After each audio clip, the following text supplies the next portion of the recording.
안녕하세요. 지난주에 읽어드린 종마의 작가 장준호입니다.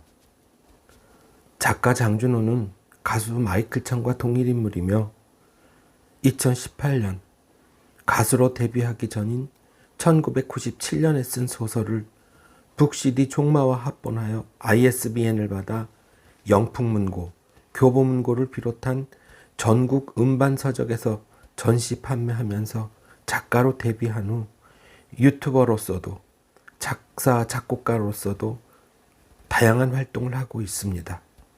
이번 주에는 장준호 작가의 1998년 소설 노랑 원숭이를 읽어드리겠습니다. 노랑 원숭이는 장준호 작가의 필체를 느낄 수 있는 세밀한 묘사에 그만이 펼칠 수 있는 독특함을 느낄 수 있겠습니다. 이 소설에서는 8살 된 주인공인 나와 30살이 된 나, 그리고 42살의 내가 부딪히는 현실에서의 생활과 좌절을 세세하게 표현했습니다. 그럼 1998년 작가 장준호의 작품 노랑 원숭이를 읽도록 하겠습니다.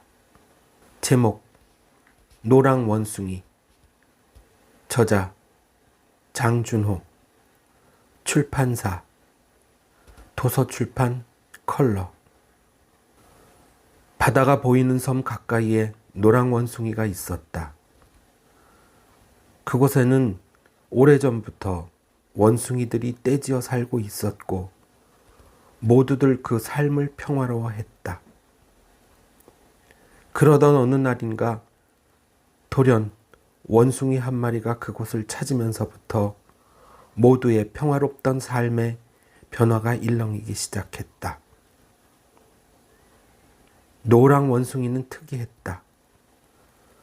원숭이는 바나나를 좋아한다 라는 말이 그와는 어울리지 않을 정도로 바나나를 탐하지 않았고 아무도 눈여겨보지 않는 망고만을 찾아다녔다. 그 때문인지 다른 원숭이들과의 사이에 먹이 쟁탈전 같은 것이 일어날 일은 없었던지라 자유롭고 자신만의 생활을 만끽하는 것이 이채로웠다면 이채로웠다. 그러기에 특이한 눈으로 그를 바라보는 시선이 늘어갔다. 특이한 것은 이것만이 아니었는데 무리의 시선을 끌 수밖에 없었던 이유에 또 다른 것은 가슴팍에 두드러진 붉은 빛의 깃털이 그랬고 마치 초록빛 카펫을 깔아놓은 계단을 연상하게 하는 아랫도리가 그러했다. 대다수의 원숭이들은 자신의 배설물을 꼬리에 묻혀 흔들어 본인이 수컷임을 상대에게 어필한다.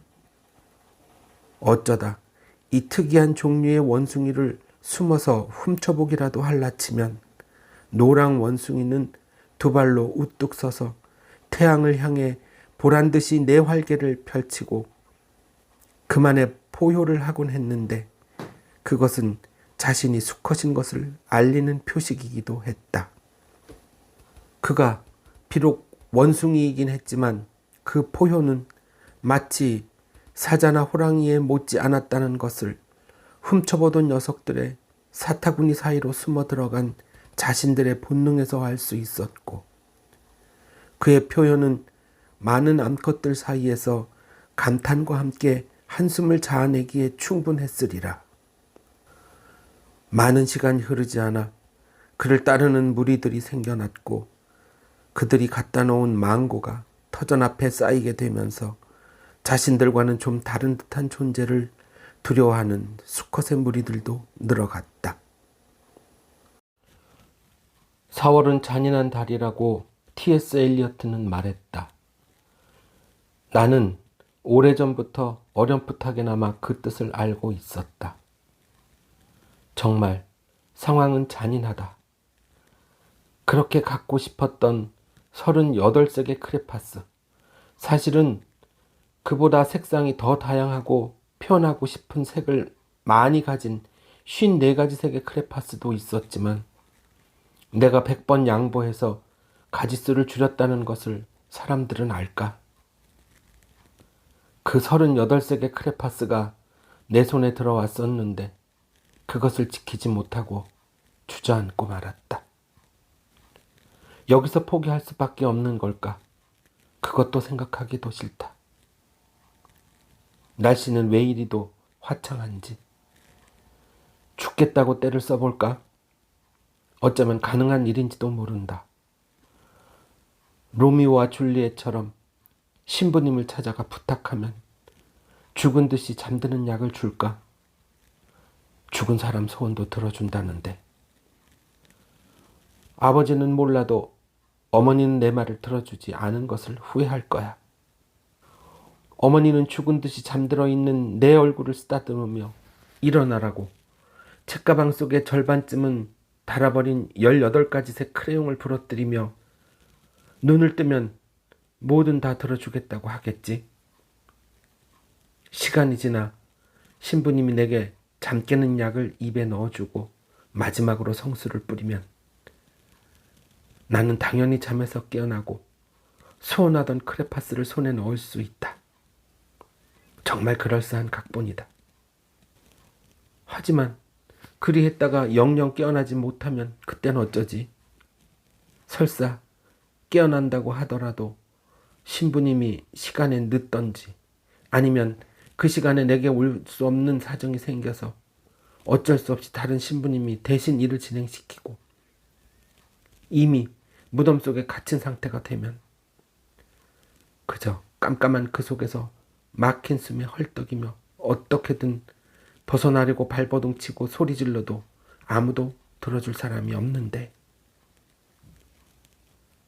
신부님이 변심하여 그저 모른 체 하기라도 하면 고개를 저었다.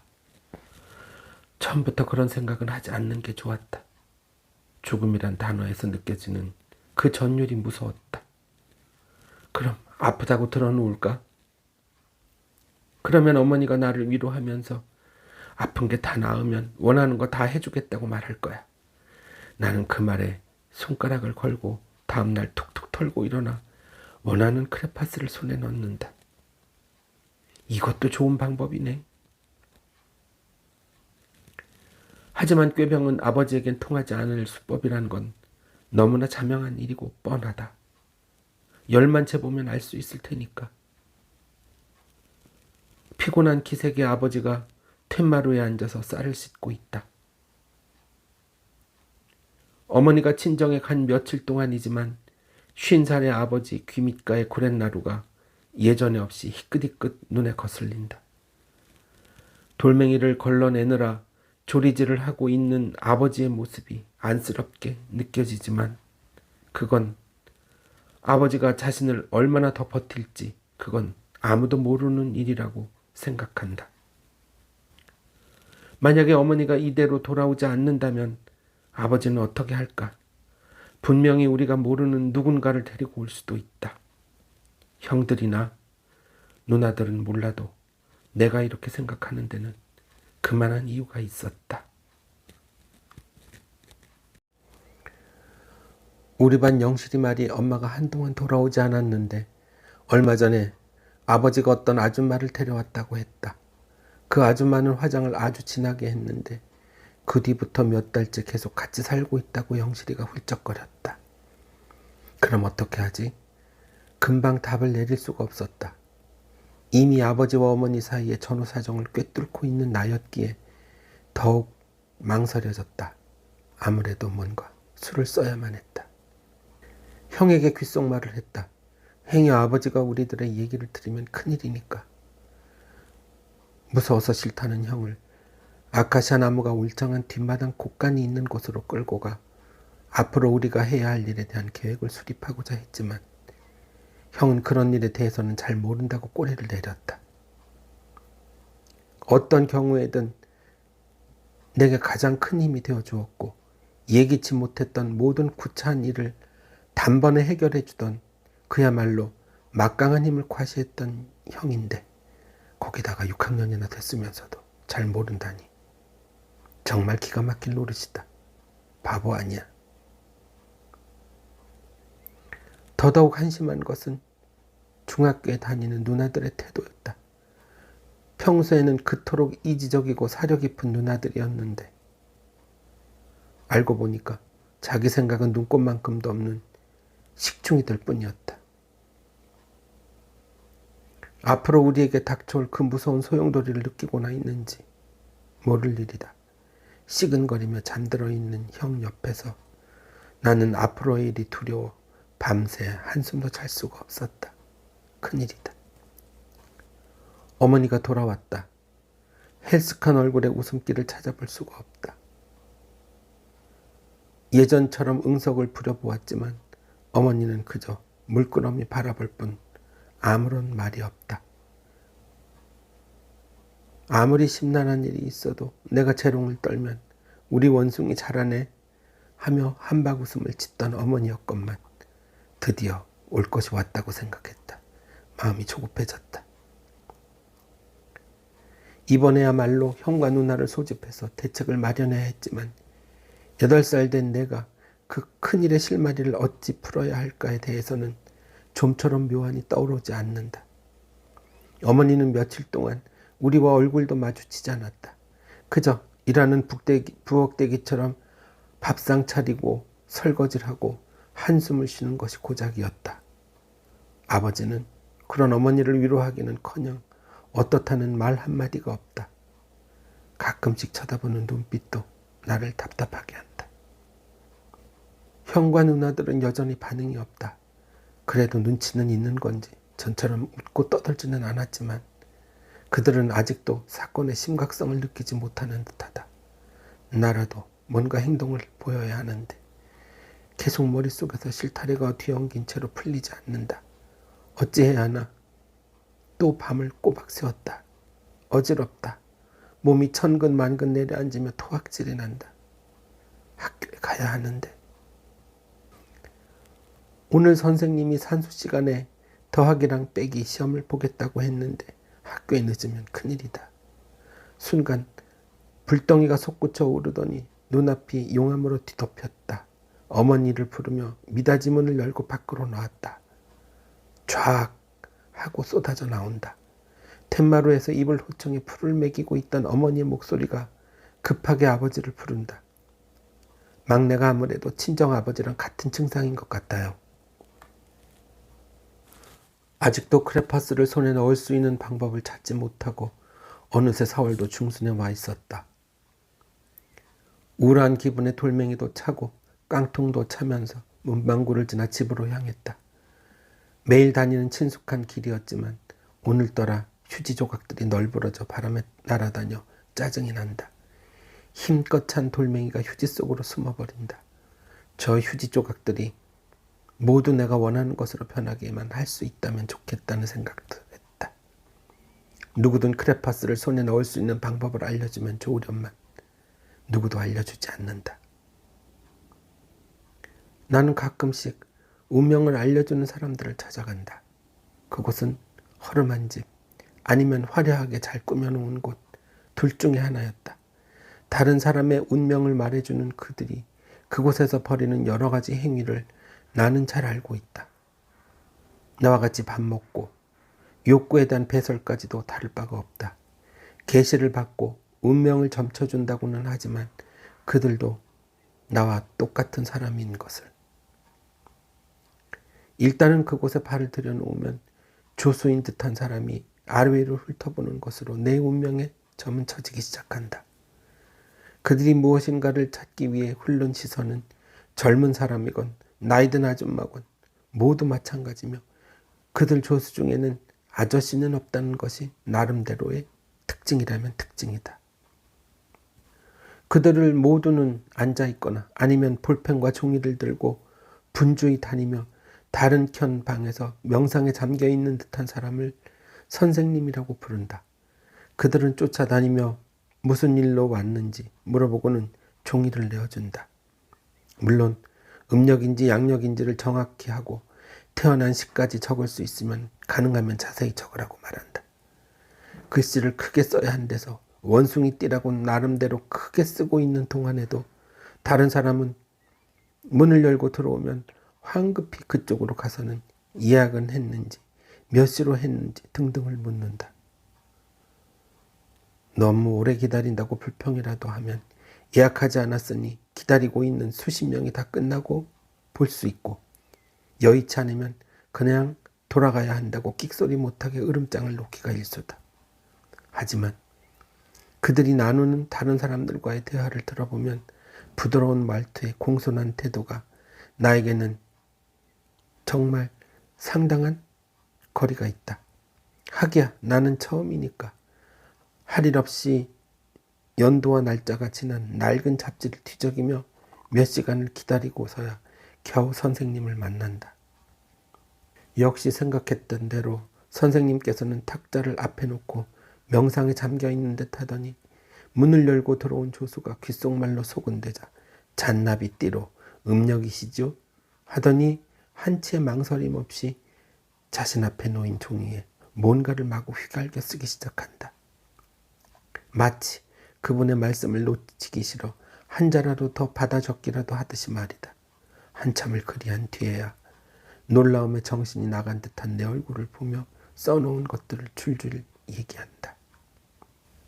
그의 첫마디가 유복합니다였다. 그리고는 더 궁금한 것이 있는지를 묻는다. 설마 하잘것없는 그 말을 들으려고 몇 시간을 기다렸을까? 나도 그 정도는 얘기해 줄 수 있다. 아니, 그보다 더 확실하게 상대방의 전곡을 찌를 수 있다. 자신의 운명은 자기가 제일 잘 알고 있을 터 무슨 말이 더 필요할까?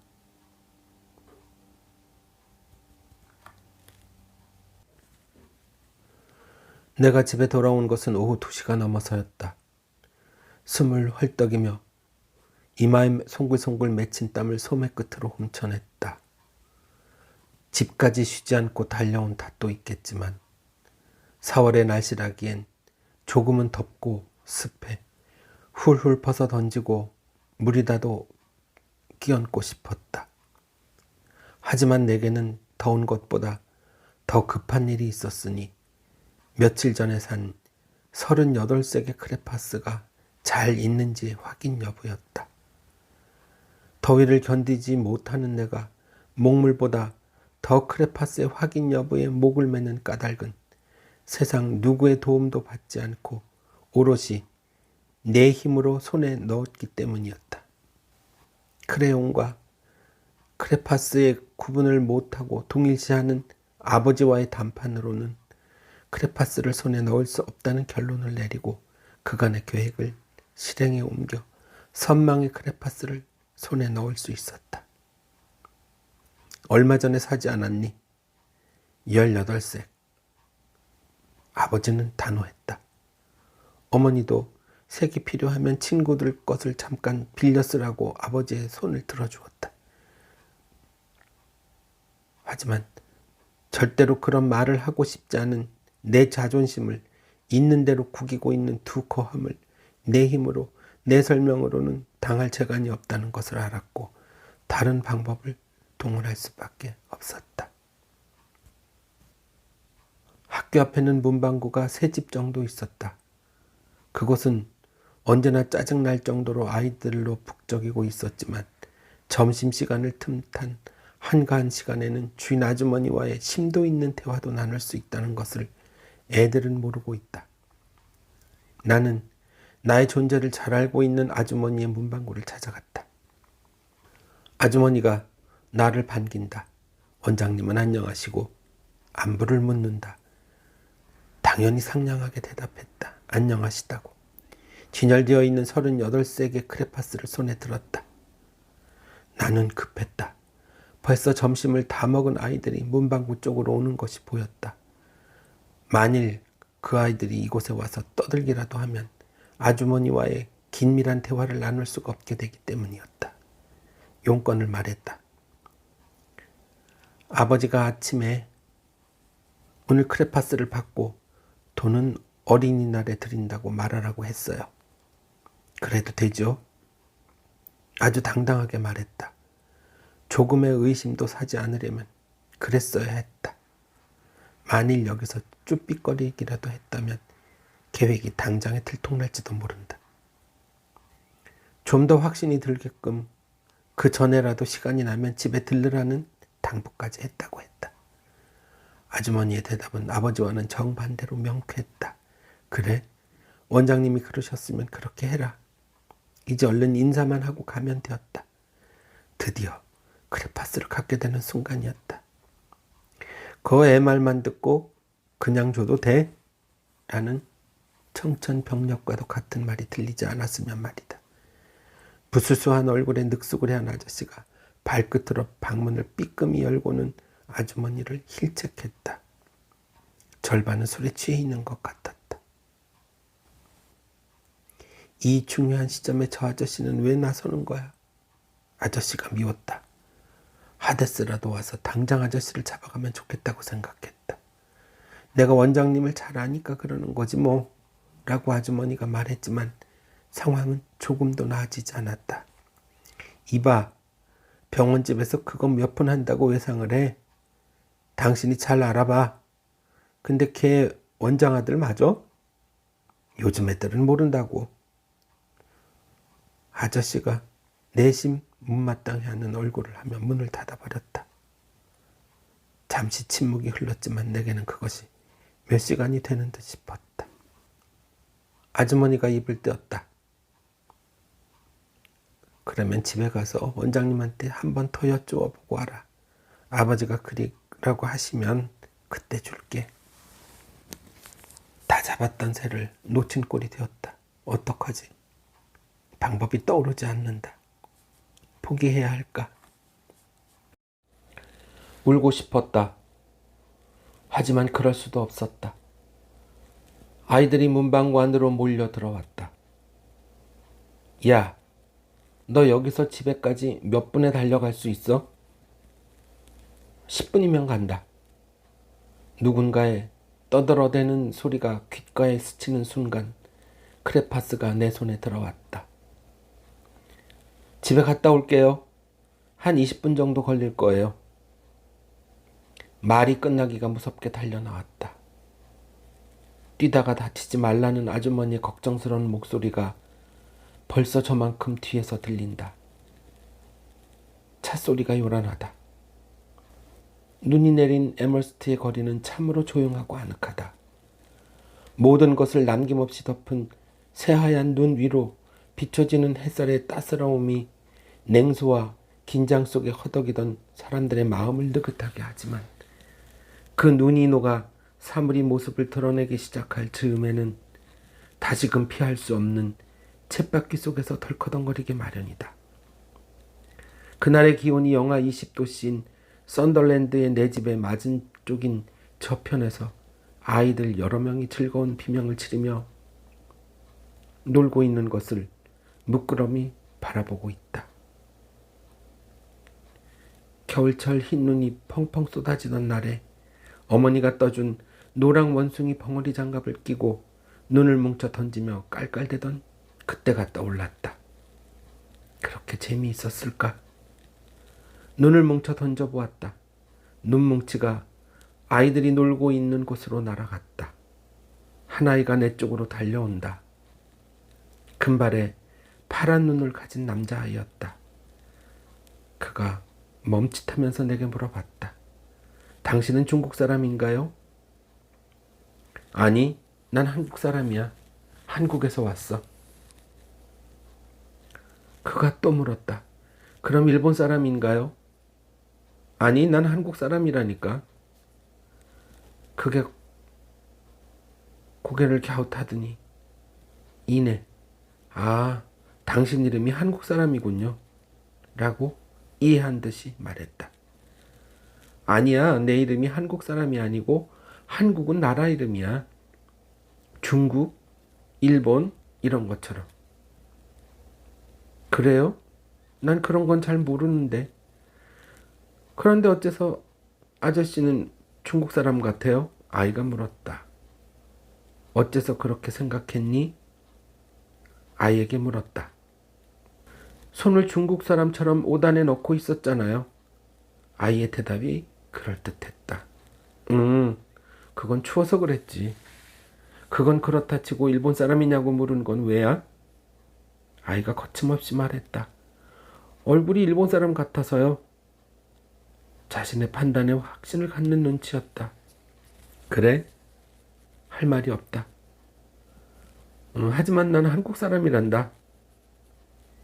눈 위에 지도를 그려가며 혼신의 노력으로 설명을 했지만 아이는 고개만 갸우뚱거릴 뿐 이해하려는 노력조차 하지도 않았다.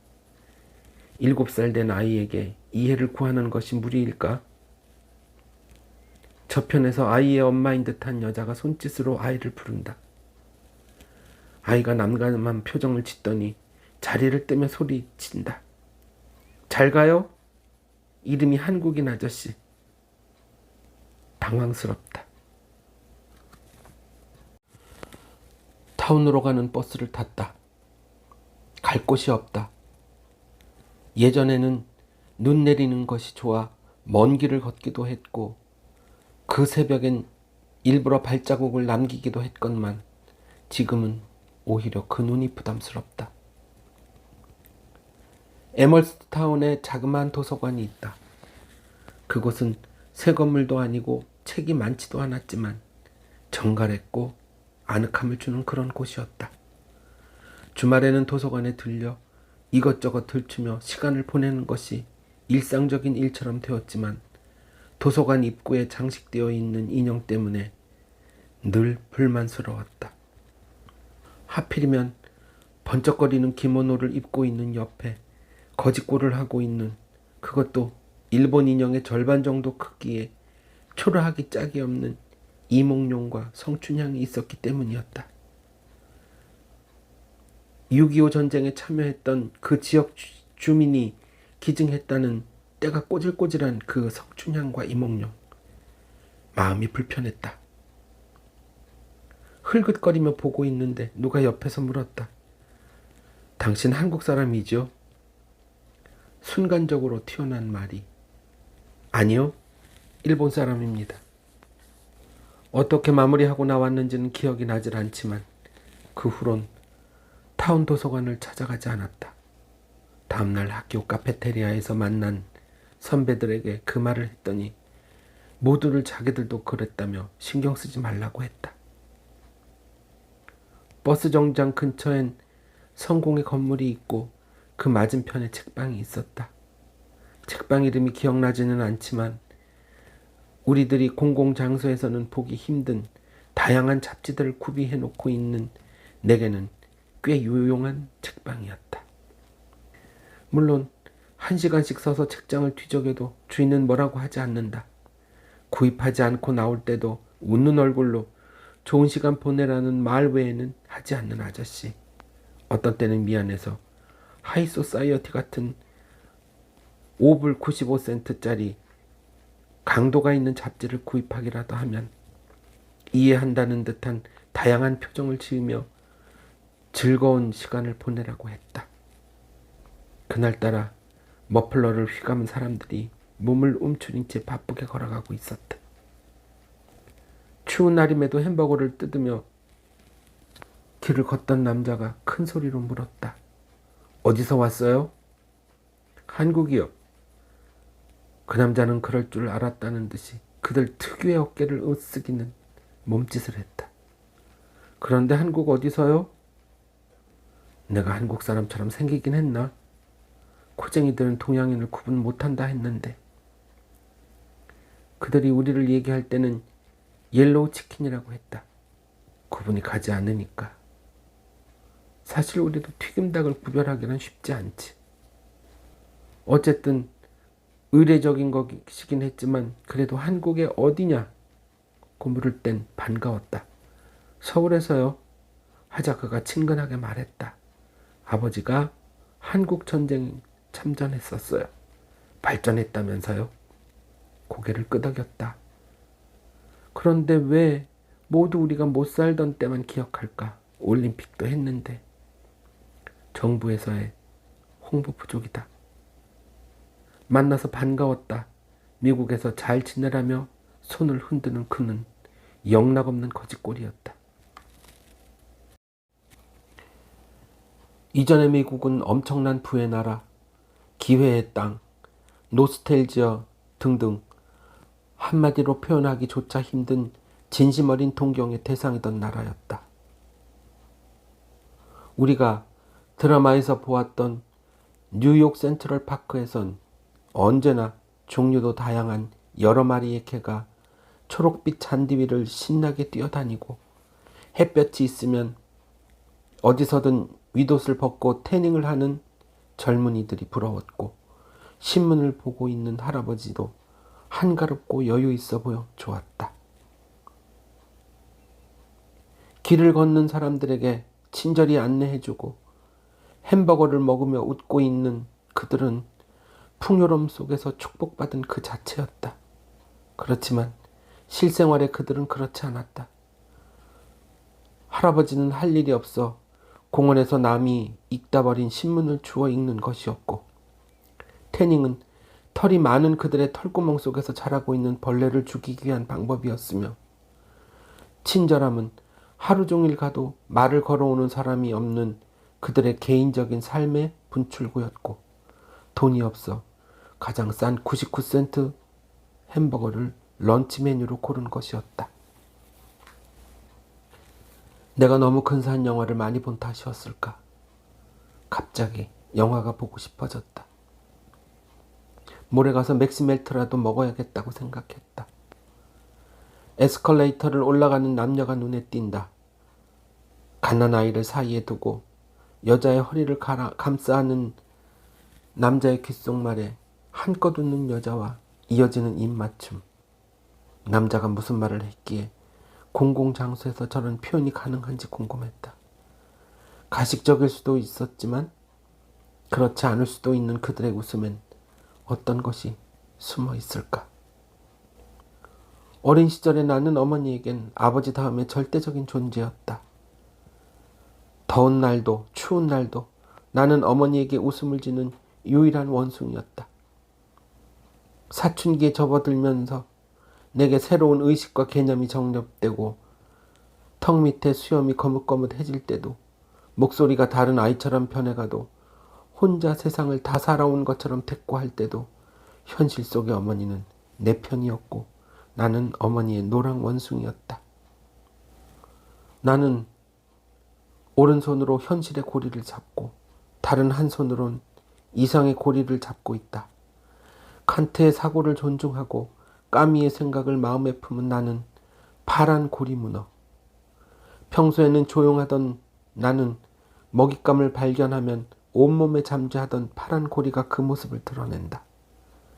나 스스로도 인식할 수 없는 명제가 사냥을 해야 한다는 참과 거짓의 모호한 경계를 오가면서 고리 형태가 차츰 진한 색을 띠고 그곳에서 만들어지는 치명적인 독을 신경 전달계를 통해 빨판으로 분사하고 내 8개 다리로 들어온 사냥감의 목을 조인다. 어떤 녀석은 나로부터 도망치지 못하고 스스로 그 속으로 들어와 기꺼이 빨판의 유익감이 되기도 하고, 또 다른 녀석은 교묘히 나를 피해 작은 동굴 속으로 숨어버린다. 이성을 잃은 나는 포획을 위해 또 다른 모양으로 자신을 숨기고 변신하여 새로운 녀석의 움직임을 기다린다.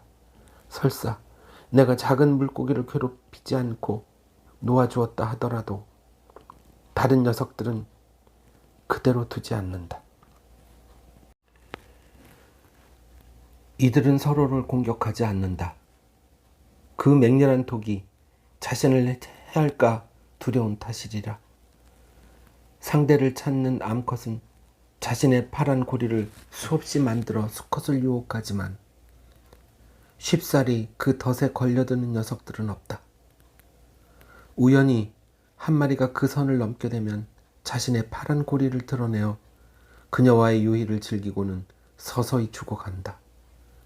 그녀는 너무나 쉽게 평정의 상태로 돌아와 다른 상대를 찾아 유영을 시작한다.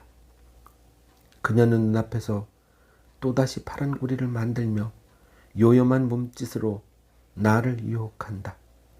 그녀의 춤에 넋이 빠진 나를 향한 8개의 다리가 스물스물 다가오고 있다. 몸을 움직일 수가 없다.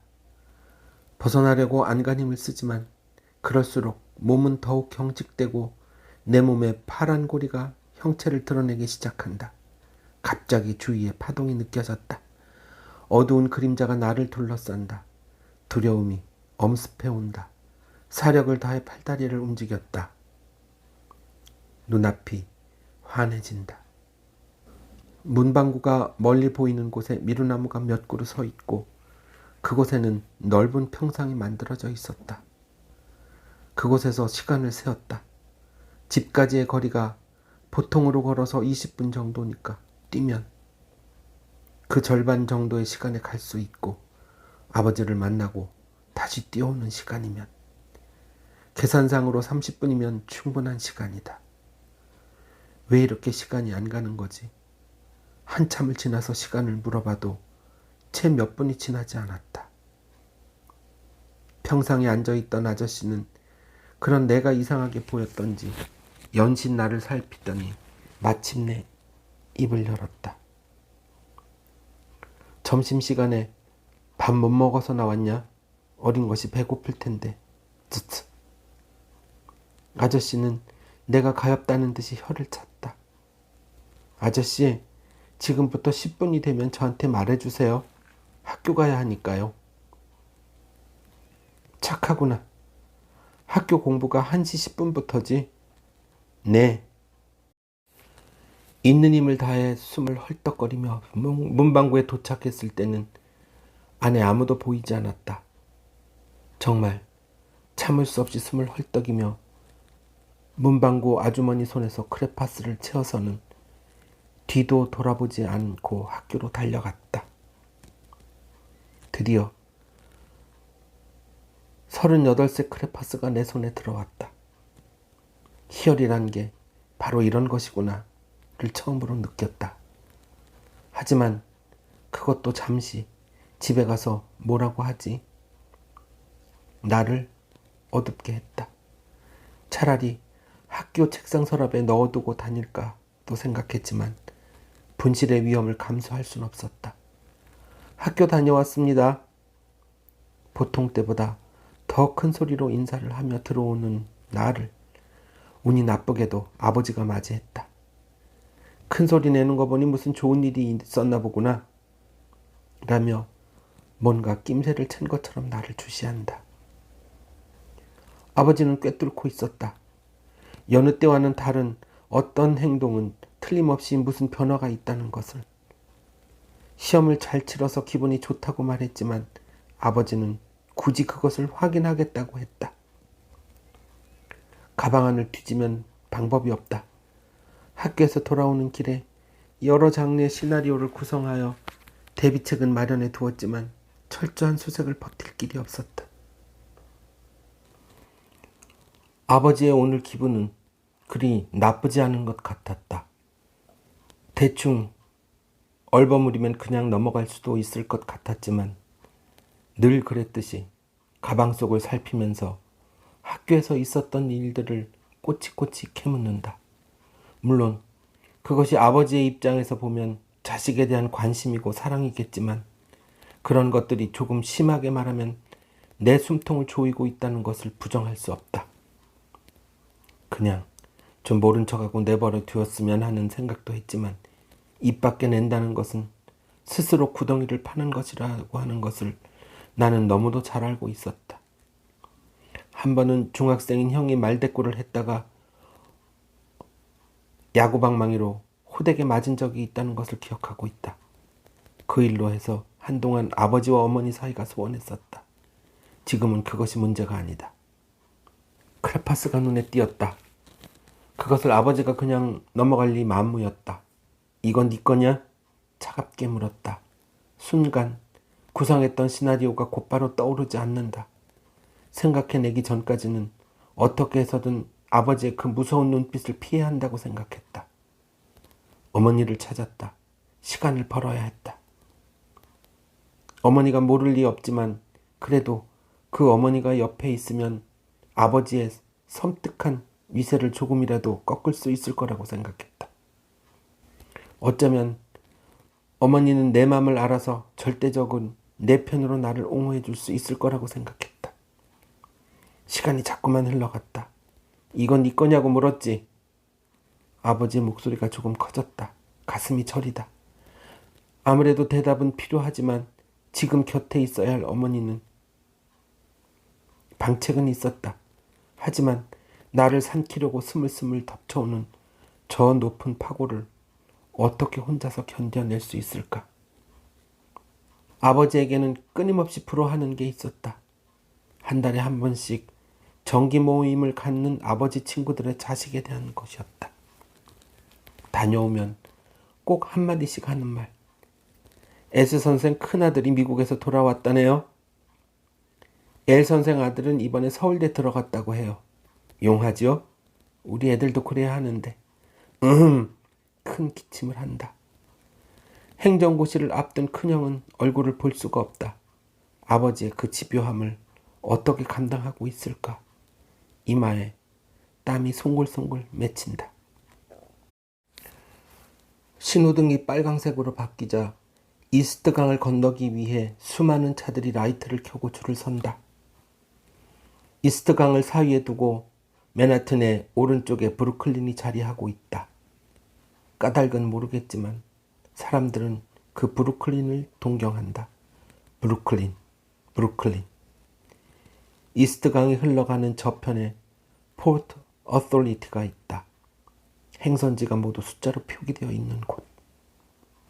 머리에서부터 발끝까지 까만 핏빛의 빨간 재킷을 입은 여자가 하얀 이빨을 드러내며 알려준 5번으로 가라는 숫자를 찾아 이리 뛰고 저리 뛰는 사이에 어디서 나타났는지 또 다른 하얀 이빨이 가방을 낚아채선 Follow me라는 말을 짧게 남기고는 사라졌다. 가방을 잃어버릴까봐 허둥대던 그 모습이란 마치 엄마를 놓칠까봐 꽁무니를 졸졸 따라다니는 새끼 원숭이 같았다고나 할까. 지금은 그래도 자기 몫은 하고 있는 것 같다. 빽빽하게 차들이 서 있는 그 사이를 절룩거리는 사내가 다가와서 앞유리에 워셔액을 뿌렸다. 내 창은 깨끗하니까 닦지 말라고 손을 내저었지만 사내는 아랑곳하지 않고 차 앞유리를 대충 훑고는 뻔뻔스레 손을 내민다. 창을 열고 25센트 동전 한 입 던져주면 그만이었지만 싫다. 사내가 어깨를 들썩이며 맥 빠진다는 표정을 하고 내민 손을 들이댑니다. 신호등이 초록색으로 바뀌었다. 사내가 계속해서 버티고 서 있다. 뒤에서 내가 출발하기를 기다리는 사람들이 출발할 수 없음을 알려야 했다. 비상 라이트를 깜빡였다. 10초, 20초. 시간이 흐르고 있지만 클렉슨 굉음은 들리지 않는다. 옆 차선을 지나가던 차가 창을 열고 소리친다. 지옥에나 떨어져라. 그도 이런 경험이 있어서 저 사내에게 한마디를 한 걸까? 아니면 한 입 던져주면 될 걸 그대로 버티고 있는 나에게 던진 말일까? 누군가 또 한마디 던지며 간다. 망할 자식. 그제서야 사내가 가운데 손가락을 보이며 사라진다. 브레이크에 발을 올리고 사이드 기어를 풀었다. 백미러로 보이는 차들이 수백 대는 되어 보인다. 그들이 움직이기 시작하자 곧 신호등이 빨강색으로 변했다. 얼마나 나를 욕하고 있을까? 적어도 몇백 개의 눈이 나를 째려보는 듯하다. 옆 차선에 서 있던 차의 창이 열렸다. 번쩍이는 귀걸이를 한 남자가 하얀 이빨을 드러내며 말을 건넨다. Do you have a time? 아랫도리가 쪼그러들었다. 내가 매력이 있는 걸까? 가끔씩 조용한 시골을 벗어나고픈 마음에 주말이 시작하는 금요일 저녁이면 에머스트의 북쪽에 있는 놀샘턴에 가곤 했다. 자동차 면허를 갱신하기 위해 갔던 그곳은 지나치면서 들린 적이 있었던, 그래도 도회적인 삶이 조금은 느껴지는 곳이기도 하다. 북적대는 도시의 풍경은 아니지만 그래도 길거리에 찻집들이 있었고 그곳에서 바이올린을 연주하는 아저씨도 볼 수 있었다. 처음에는 몰랐지만 정해진 금요일 저녁에는 그곳에서 많은 LGBT들이 모여 자신의 삶을 토로하기도 하고 댄스 파티도 연다고 했다. 미국에서도 특히 동부에서는 그들의 모임이 유명한 모양이다. 애드보케이트라고 쓴 타운 신문은 그들의 모임을 커다란 활자로 소개하며 동참할 사람들은 가죽 재킷이나 빨강, 분홍, 보라색의 어떤 것이든 입고 동참하라고 했다. 메이드 인 코리아라고 적힌 $1 주고 기분 좋게 산 다른 것들은 주로 $50쯤으로 비쌌다. 분홍색 스니커즈를 아깝지 않게 버렸다. 잘 입고 다니던 빨간색 점퍼도 버렸고 내가 좋아하는 보라색 스웨터도 그 이후로는 입지 않았다. 그래서였을까? 게이 라이프를 어떻게 생각하십니까? 비가 오는 날 공교롭게도 분홍색 스니커즈를 신고 비가 오면 발목까지 올라오는 스니커즈가 제격이었다. 바쁜 걸음을 걷고 있을 때 체크무늬 양복을 입은 30대 남성이 만면의 웃음을 띤 얼굴로 다가와서 하던 말이 생각났다. 어쨌든 대답을 해야 한다는 생각에 머뭇거리고 있을 때 제인이 어깨를 치며 가자고 부추기지 않았다면 꼼짝없이 치도곤인을 당했을지도 모를 일이었다. 그녀가 취향이 아니면 스니커즈를 버리라고 했다.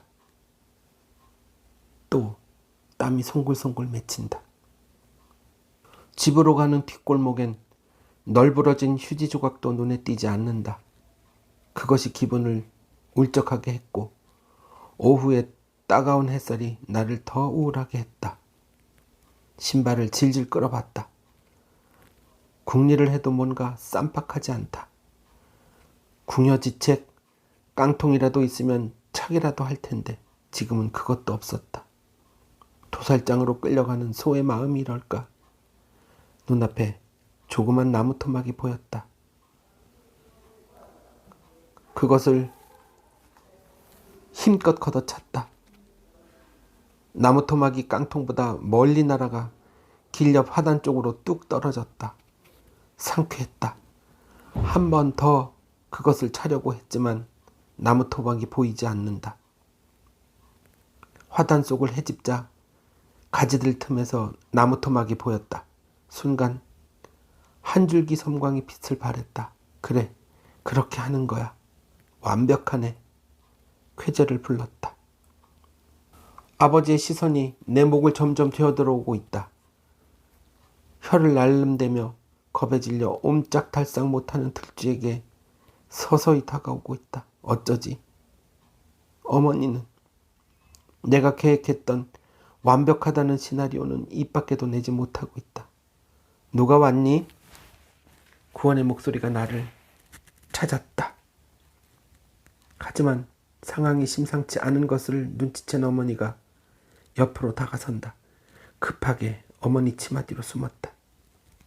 그렇게 해서라도 아버지의 그 무서운 시선을 피하고 싶었다. 어머니 얼굴이 경직되었다. 지금 이런 상황이 어머니가 가장 싫어하는 패턴이라는 것을 누구보다도 내가 잘 알고 있다. 그렇지만 어머니는 인내하면서 내게 자초지정을 설명하라고 한다. 얘기를 듣기 위해서는 혼을 내야 한다는 아버지가 역정을 내었다. 다그치지 말라는 어머니는 내 편이었다. 하지만 대답을 피할 수는 없었다. 일단 계획했던 시나리오대로 길에서 주웠다고 말했다. 저 학교에서 오는 길에 주웠어요. 줍다니 뭘? 이 크레파스를? 아니, 돈요. 무기소리만하게 말했다. 얼마를 주었길래 이 크레파스를 산단 말이냐? 45원이요. 평소에는 하지 않던 존댓말을 썼다. 눈 감고 시작한 시나리오가 목을 넘어 술술 나오기 시작했다. 목소리도 아까보다는 커졌다. 그래, 어차피 시작했으니까 사실 45원은 거금이었다. 명절 때 세배를 해도 10원짜리 지폐 한 장 받기가 하늘의 별 따기였으니까. 형사가 범인을 취조하는 것 같은 날카롭고 집요한 아버지의 질문이 계속됐다. 45원이 길바닥에 떨어져 있었냐? 바람이 불었으면 날렸을 텐데 어떻게 그걸 정확하게 주울 수 있었냐? 하지만 나는 그런 초보적인 물음에 대한 답을 준비하고 있었다. 지갑이 떨어져 있었다는 말로. 더 정확히 얘기하자면 10원짜리 4장과 동전 5개가 들어있었다고 똑부러지게 대답했다. 하지만 아버지는 지갑 안에 신분증은 있었느냐, 같이 가던 친구들은 없었느냐 하고 시시콜콜한 것까지 묻고 있다. 만일 조금이라도 미심쩍은 부분이 있으면 가만두지 않겠다고 협박하면서 말이다. 석 달 전 100원 사건 때도 그랬다. 아버지는 처음부터 나를 의심했었다. 아니라고 부인했지만 내가 그 아이보다 2살이 더 많았다는 이유로 나를 범인 취급한 것이다. 옆집에 살던 그 아이가 100원짜리를 보여주며 내게 함께 쓰자고 유혹했던 것은 명절이 지난 며칠 뒤였다. 그런 큰 돈을 자랑하듯 그 아이의 자유롭게 쓸 수 있다는 말에 60원이란 거금을 쓰도록 했던 것이 화근이었다. 사실 난 그 돈을 쓰고 싶어하는 아이가 쓸 수 있도록 아이디어를 제공하고 조금 얻어먹었을 뿐인데 아버지는 내가 그 아이를 부추겨서 쓰도록 했다고 잘라 말했다. 나는 아니다라고 결백을 주장했지만 아버지의 노여움을 더 가중시키는 꼴이 되었다. 그것이 무서워 하마터면 내가 걔를 꼬드겼다고 할 뻔했다. 그때 어머니가 나를 막아주었다. 아들 말을 믿지 않고 윽박지르기만 하면 더 이상 참지 않겠다고 일종의 선전포고를 한 것이다. 그렇게 해서 100원 사건은 일단락 지어졌고 우리는 다시 평화로운 생활로 돌아갈 수 있었다. 하지만 지금은 상황이 달랐다. 어머니는 아무것도 도와주지 않는다. 절대절명의 순간에 내 숨통을 틔워주던 어머니가 지금은 말이 없다. 야속했다. 하지만 여기서 무너질 수는 없었다. 울어버릴까도 생각했지만 그런 유치한 방법을 쓰면서 수습하기에는 너무 멀리 온 듯했다. 나머지 이원은 어떻게 했냐? 아버지는 크레파스의 가격까지 알고 있었다.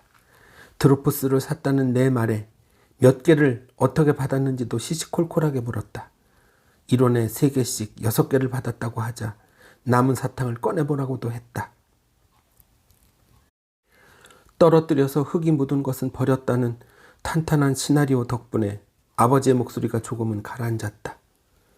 마지막으로 지갑의 행방에 대해서 물었을 때 쓰레기통에 버렸다는 말로 더 이상의 취조는 없었다.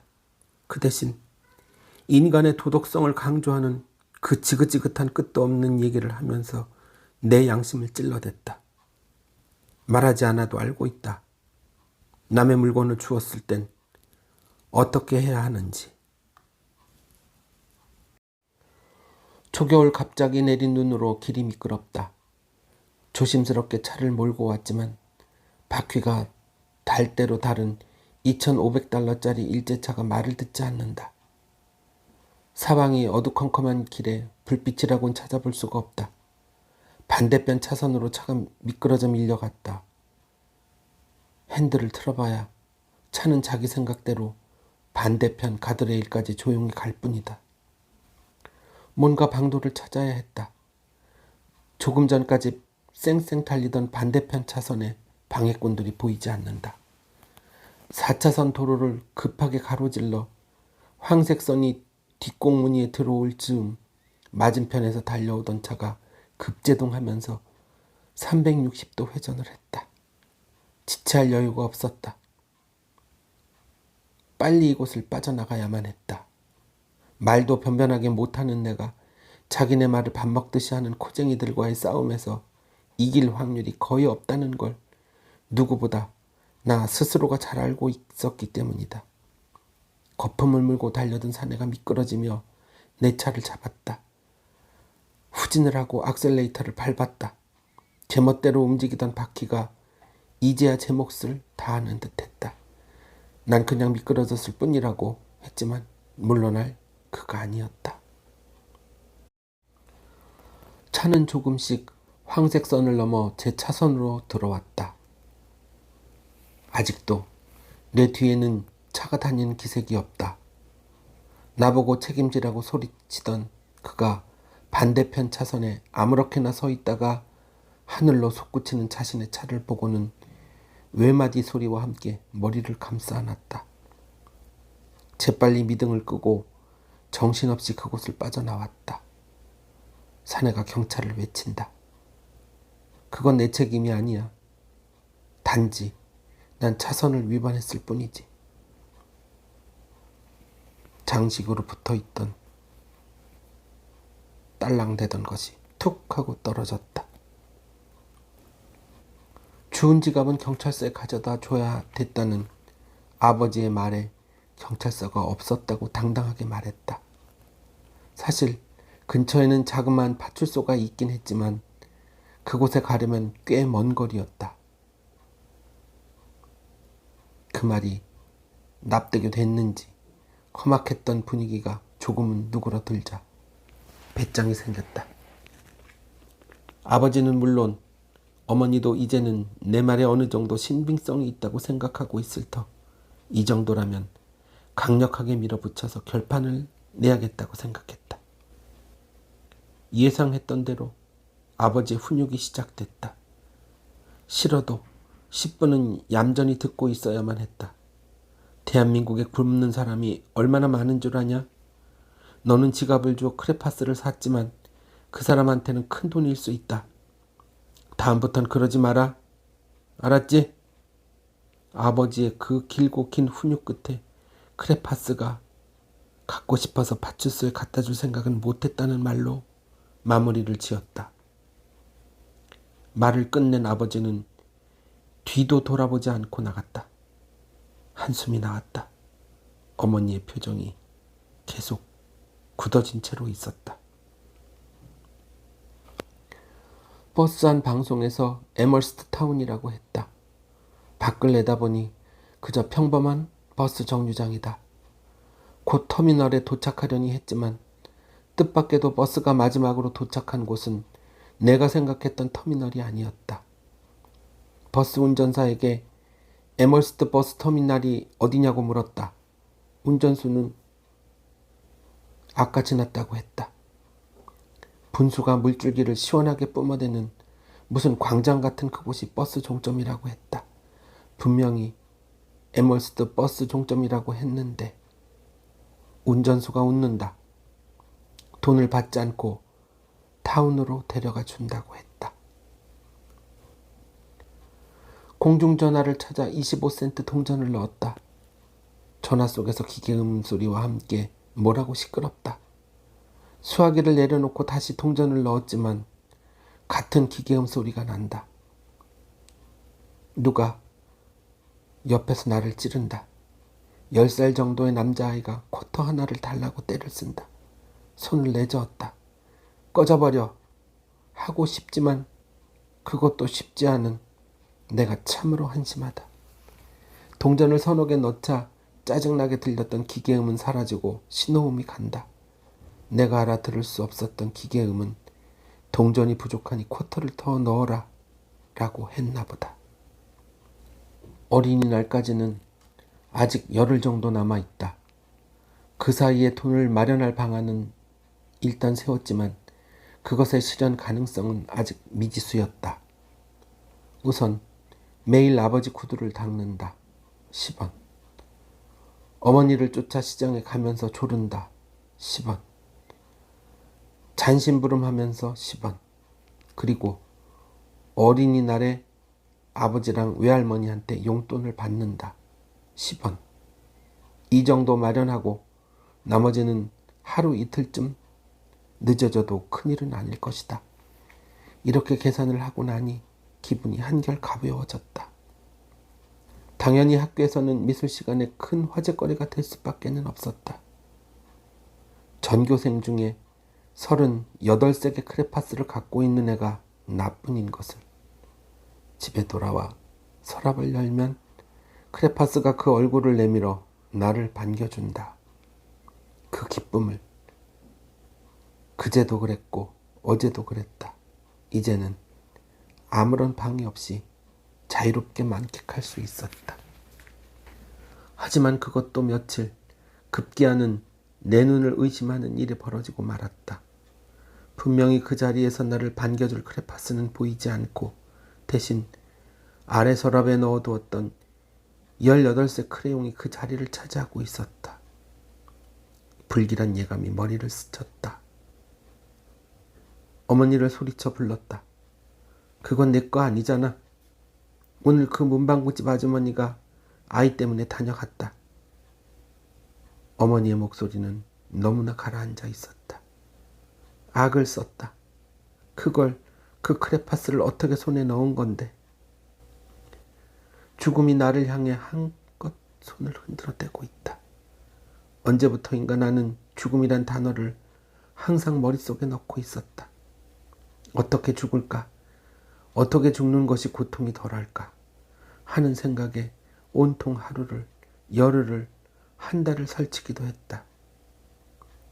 서재에 꽂혀있는 자살의 미학이란 책도 여러 번 읽었다. 눈부시게 빛나는 햇살은 나를 충동한다.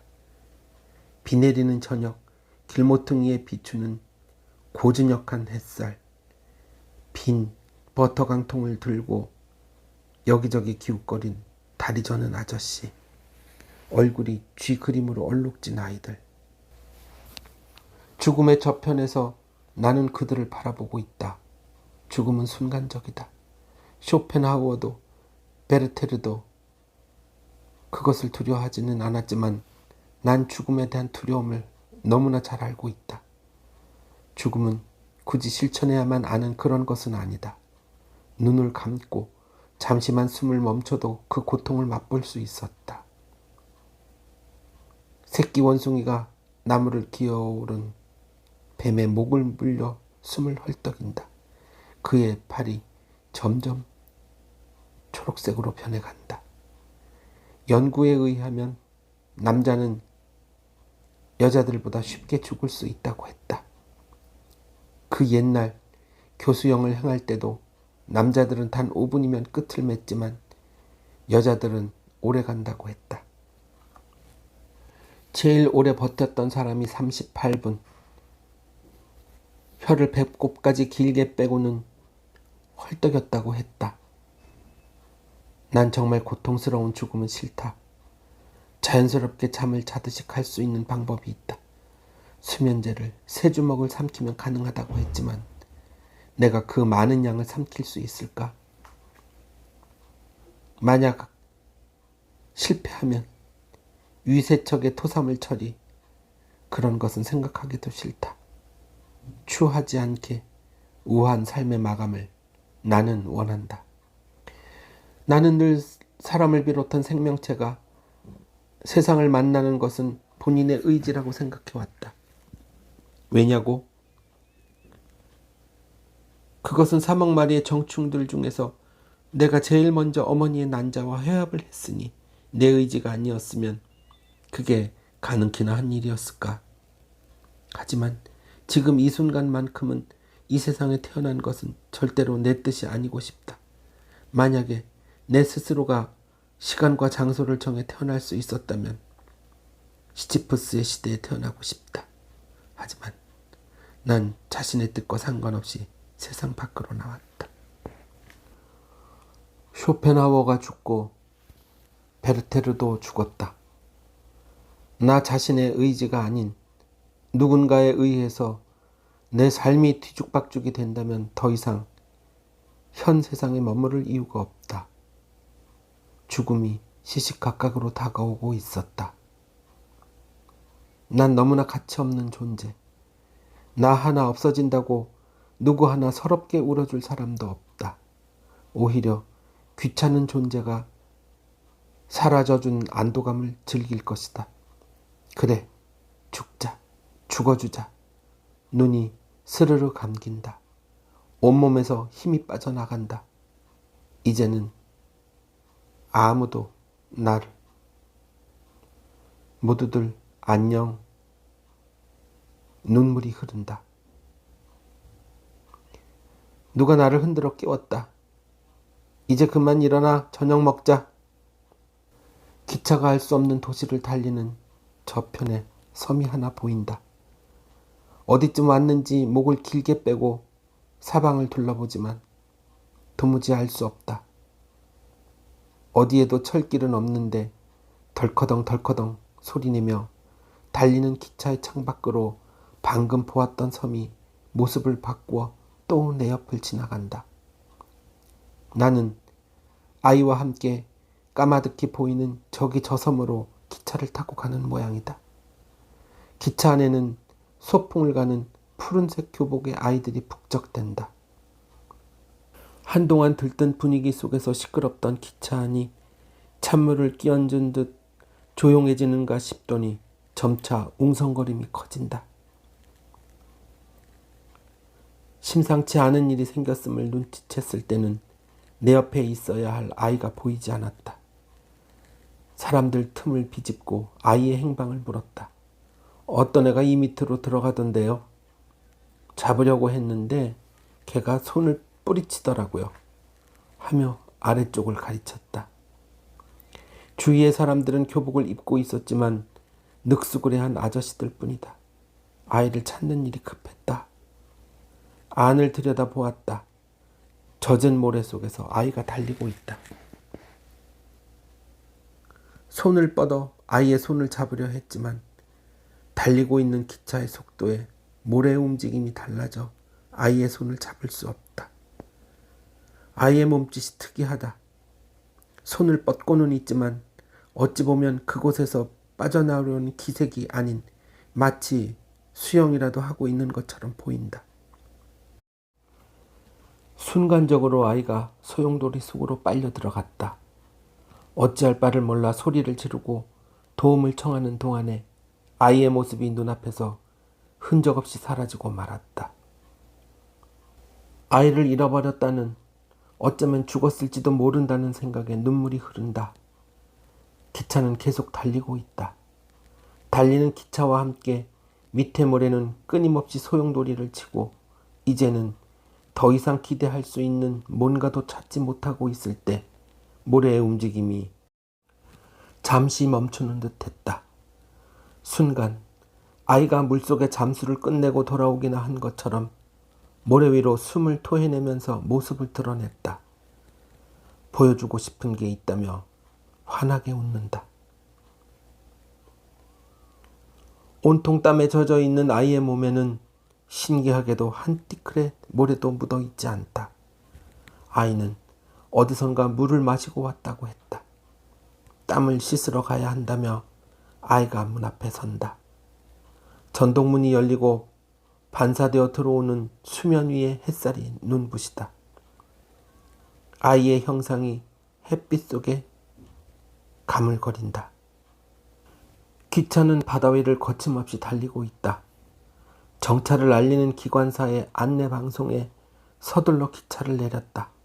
아이를 찾아 함께 기차를 타려고 했지만 역장의 말에 그만 주저앉고 말았다.